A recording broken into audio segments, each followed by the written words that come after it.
to see you all. What I'll do is just play you a quick video to give people a time to join us here on this third of my number three of my third LinkedIn Live. So, unlock the secrets to sales leadership excellence. I'm Janice B. Gordon, inviting you to join me on Tuesday, September 19th at 4 p.m. BST or 11 Eastern.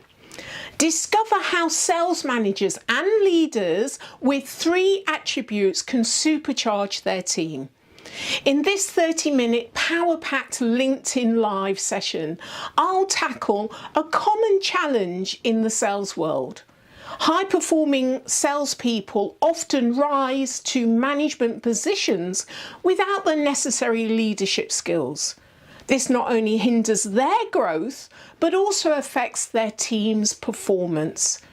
Elite sales teams aren't born. Exceptional leaders and managers create them. We've reviewed sales-specific data from 44,493 salespeople and their managers to pinpoint the elements that define elite sales teams. Only 9% of sales managers possess these three crucial qualities. When they do, their teams are an 80% higher chance of producing higher results. So mark your calendars and reserve your spot and prepare to unlock the secrets to drive you and your team to unprecedented success. Excellent, and welcome to everybody to this LinkedIn Live. I will be sharing my screen and launching into the live, but please remember, do comment on whatever platform that you're joining us on, and I'll ensure that if I don't get to answer them on this live, then I'll certainly go back in and answer all of your queries. So let's get started here. I'd like to welcome you all. As I say, this is my third LinkedIn Live, and we'll probably do it again in November because the response and the comments has been absolutely incredible. So welcome to all of our sales leaders, CEOs, CROs, revenue generators, HR professionals, all wanting to unlock sales leadership excellence using the data-driven approach today. So I'll be about 25 minutes to diving into the critical issues. You heard the video that introduced this session here today. So it's about the critical issues of high-performing sales teams and how we can actually unlock and explore how we can use a data-driven approach to transform your sales leadership and hence transforming your teams too. Oh, glad you're all here to join me. So high-performing sales teams and salespeople are generally promoted to management without the necessary leadership skills and often are left to flounder. And it's really not their fault. It seems to be a characteristics of the sales industry. But the impact on the individual and their individual growth and also the team performance can be enormous. Top sellers are really the backbone of any sales team, but leadership teams want to replicate that talent and disperse those skills among other reps. So you might think it makes logical sense to promote your top sellers, right? Well, not really. I mean, the name for this is the Peters principle. We promote based on people's success, past success, or in their current role, without really a consideration to the skills and the traits needed to succeed in the new role. A National Bureau of Economic Research study showed that salespeople who close twice as many sales is 14% more likely to be promoted. Yet teams' sales decline when led by managers that have made at least twice as many deals in the past. So yeah, it doesn't really make sense, does it? In that you get promoted and then the team sales will start to decline. The top sales reps can make terrible managers and have dire consequences. I mean, the difference is that sellers are all about the I, the detail, short term, while managers and leaders are all about the we, the bigger picture, and longer term. So it's almost like the opposite characteristics. A manager who likes to get in the weeds because they're used to that detail and the eye are often micromanaging, which destroys a team. The Harvard Business School's Frank Capstone wrote in in an article, Sales Managers Must Manage for Top Sales magazine, says that even after they put on their sales hat or the manager's hat, they continue to suffer from super salesperson syndrome. And actually, on my Scale Your Sales podcast, we've talked a bit about this and the mistakes that sales leaders have made when they've been promoted into a leadership role. They're unable to disconnect from the thrill of selling what they loved and often hover over salespeople and micromanage every detail. And really, that undermines the salesperson. They want the deal to close and close in the way that they would, but then that doesn't really work from a team's point of view. But if I was told there's a success process that recognizes these traits, the traits that are different from salespeople to leaders, and helps us to understand how we can better manage, then that's the key to success. So when we're talking about the power of elite sales teams and exceptional leadership, these teams are not born. Exceptional leaders craft them, but they can only do that by crafting their own attributes first. Now, I mentioned in the video that there are 3 critical attributes to high-performing sales leaders. And that is getting commitment, believing in coaching, and having a passion for coaching. Now, it's really quite shocking that only 9% of sales managers and leaders embody these 3 qualities. But there's a real game changer here, because leaders that embody these 3 qualities have an 80% higher chance of producing elite salespeople. So that's the key, isn't it? So we've got to take a data-driven approach to this to really understand how we can upskill ourselves as leaders and managers in order to upskill our teams. Now, I'm not making assumptions here. This is all based on reliable data. My findings over the last 3 lives has all been based on data of 2.3 million salespeople across 200 industries and 153 countries. This data bank really zeroes in on sales-specific data. Now, what I'm talking about here particularly is the 44,493 salespeople that took this assessment and looking at the salespeople and their managers. So we could really identify the difference here. Now, this wealth of data is absolutely key to unlocking sales leadership success. So if we take the first data point, which is getting commitment, let's look at the first attribute.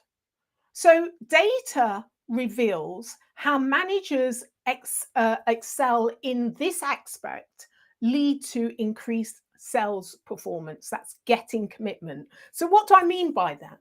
Managers who are effective in helping their salespeople get prospects to commit to a decision are 40 have 40% more top performers in their team. The managers who are ineffective at coaching this decision making aspect. Now, the details of why it is a predictive of success, as this coaching aspect supports, has looks at supportive skills, such as agreeing to a decision. So, if you're able to coach your team to help their customers to agree to a decision, then that's where we're getting this data from. But also understanding a compelling reason to buy. If you're able to coach your team. So these are all of the supportive skills that you need to coach for. Now, these skills are not intuitive. We don't automatically know how to do this. So it's all about active listening and getting that commitment. So the manager needs to really drill down through this and get their salespeople to repeat this practice with the manager, a manager that the salesperson trusts. But it's such an important skill. So when we look at the second attribute, which is believing in coaching,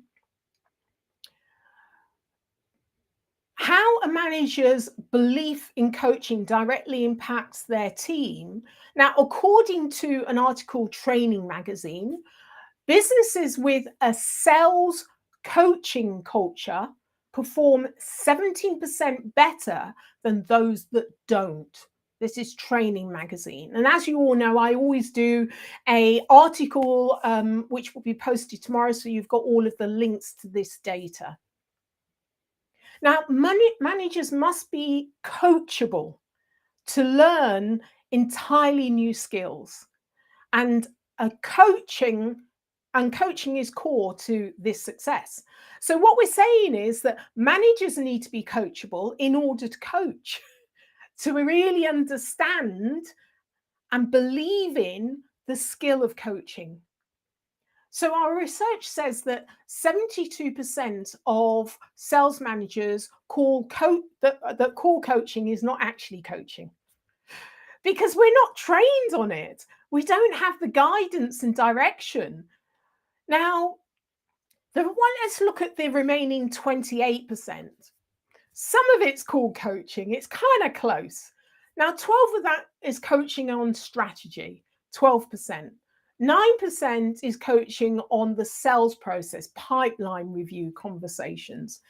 And it's really only 7%, which is the tactics of coaching accounts. Only 7%. And this is often infrequent coaching as well to accomplish any kind of meaningful coaching. So we've got 77% and it's often infrequent, but it's that makes the major difference here. So if we look at the third attribute to this, so the second one was believing in coaching, and the third is having a passion for it as well. So it's not only being coachable yourself and seeing the results and understanding and really believing in it, but it's actually having a passion for it. It's something you enjoy. You know, when you enjoy doing it, you enjoy lifting up and helping and supporting others, and you see the results from it, you're going to do it more, and it's not going to be so infrequent. So you're going to have a bigger impact on the team. So in covering how this passion translates into higher sales teams, 47% of sales managers spend less than 30 minutes a week coaching. And the evidence is that those that spend more time coaching have increased results. So The power really is not only in believing it, but really having a passion for it so that you do it more frequently. So when we look at the path forward, having taken on these three attributes as a sales leader, it's really about when you're moving from a successful seller into the role of manager and leader, you're really embracing a whole new identity. You're moving from the I to the we, and all of the skill sets that you need in order to adopt that. Now, this is a transition some people just won't be able to make. Now, you've got to identify if they are able to make that before you put them in role, because then what happens, we've said, is the results of the team starts to decline if the wrong person's in role and they're not able to adapt. So you want to understand, does this person have the attributes, and which are the attributes that we need to upskill in order for them to be a good sales manager and leader? Now, from a sales manager, normally they're left, as I say, to flounder. And what exactly they want to do is they want to learn, don't we? We all want to be really good in our roles. Now, so one is taking on another identity, and the other is learning how to hire and train. And if you go back to the live 1 and 2, that tells you about taking a data approach to hiring and developing the team. And it's understanding those metrics as well. It's all about the difference between learning to take care of yourself and learning to take care of others. From being an individual contributor in sales to being a manager who gets things done through other people. It's a really big transition. As I say, some people won't make it. But armed with the data, knowing what skill sets you've got, which ones you need to upskill, and also identifying those that will never be able to make the transition before they get in role and affect the whole of the team. So the managers and leaders here today, you need to ask yourself, do I possess the qualities to be an exceptional leader? This is a process if you want to know how to close that gaps that you may have in yourself. Often we know we're not doing well, but it's really hard for us to lay down the ego and accept the process to understand where the gaps are and to enable us to grow. But that if you have a tool that's really accessible that allows you to do that, knowing that you do it for yourself, you can then do it for others, and then you get elite sales teams. It's just a process, but it's a process that is available to us. A sales manager's role is to hire and nurture sales talent. But in order to do that really well, you want to take the guesswork out of the process and ultimately reduce the cost of mistakes and help build towards excellence.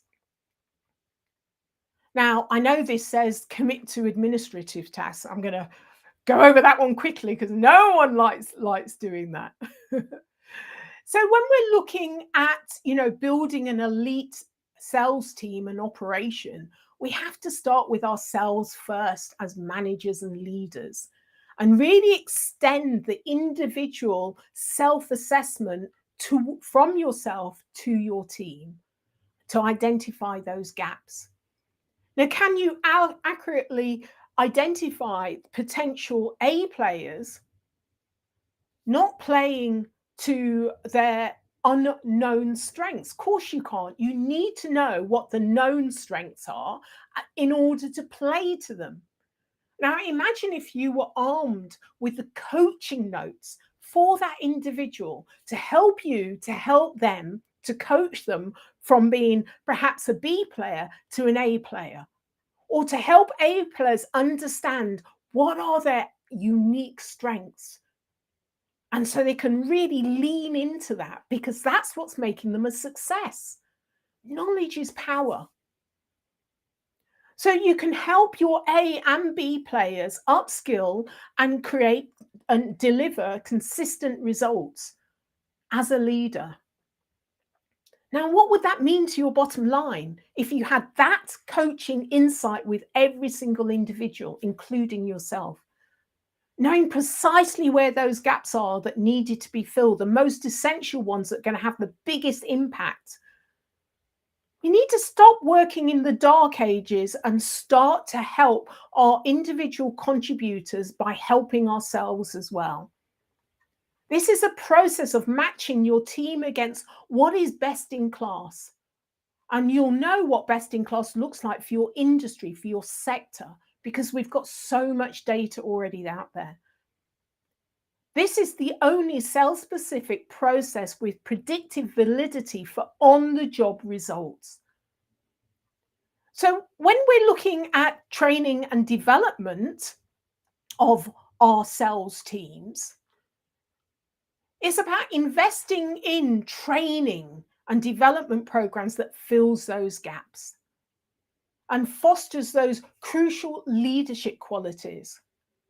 My colleague Deb Colvert said, teach sales managers to be leaders and people builders and coaches. The sales organization will become stable enough to grow and sustain those sales. And it's about demystifying what are the individual strengths and where are the gaps of everyone on the team, from leader, manager to contributor, even sales support. Great managers and leaders aspire to be the best, and they understand the power of continuous improvement. That's where we support committed sellers and managers and leaders to become higher performers. So it's about making an action plan. And it's about making data your ally. So if you did not attend live 1 previously in live 2, this is live 3. The first live focused on data-backed successful sales hiring. Too many mistakes have been made in bringing on the wrong people, thinking they're A players, and then they're not even C players. Very costly. So using the data to identify the people that are going to do best in role. And then live 2 was really focused on data-backed sales team development and really understanding about how you can coach your B players to be A players and A players to be even better. And then this is applying it to yourself from a leadership point of view. Now, if you want to be that 9% of sales leaders with the crucial 3% qualities to accelerate sales team performance, data is your ally in the sales process, but it's making data your ally, your partner in the sales team development and leadership development, unlocking sales leadership for excellence. Team to enable your team to really excel. So this is the third live, and as I say, I'll probably repeat it, but just remember that I always post this recording on my YouTube channel, so that will be there tomorrow. So please do share it with your teams, your leaders who need to see this, but also comment, send me your comments and questions, anything in the chat. And I'll be posting an article as well tomorrow on my LinkedIn that summarizes a lot of what I've talked about today. So thank you so much. Please do connect with me to discuss your hiring, your team development, or sales leadership needs. We need to demystify what we're doing and stop making mistakes in our sales hire and not being able to coach our team to really kind of play in, lean into their strengths. And understand as leaders, it's not our fault if we don't have the necessary leadership skills, but there is a shortcut to that. And that's about identifying where the gaps are and how you can upskill. Once you do that to yourself, you can do it with your team as well. As I say, imagine having the coaching notes to know exactly what's going to turn on each individual team member. We can talk about that too. All right, I think I may have we've got some links here for a consultation, taking that forward. Yeah, thank you so much. Please do, as I say, connect with me. Any questions, I will answer them offline, and book in a consultation with me. Hopefully you've enjoyed this third of my 3 live sessions. I've very much enjoyed talking to you and presenting this material to hope to demystify how you can make data and AI in order to build your elite sales teams. Thank you very much.